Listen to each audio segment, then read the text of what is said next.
I'm here with my friend Andy, and he picked up a new 1955 Studebaker, and we're going to walk around and talk about it. So this is a 1955 Studebaker Champion.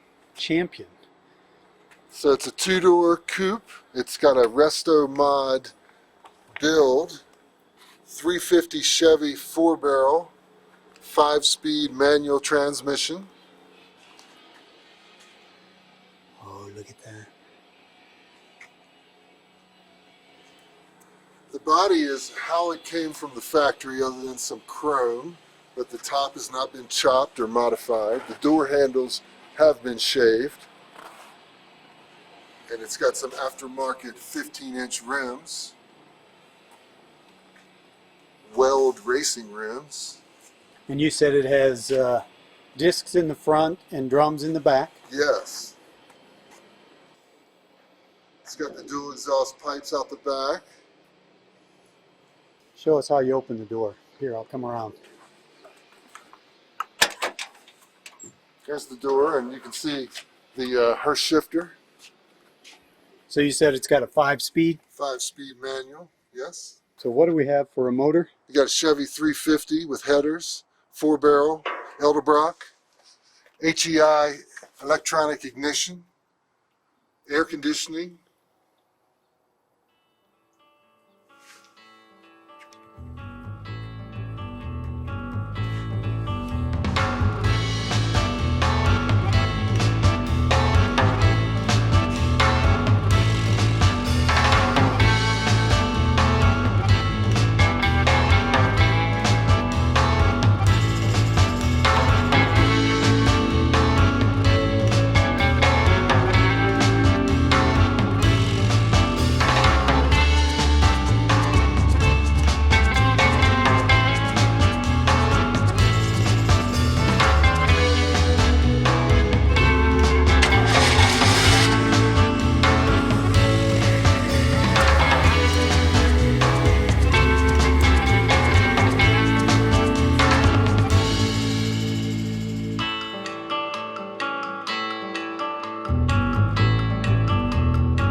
So what are we looking for, Andy?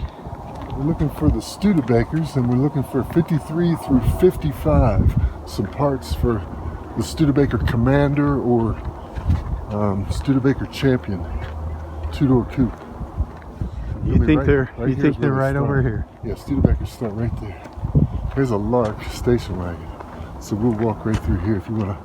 All right, you go first.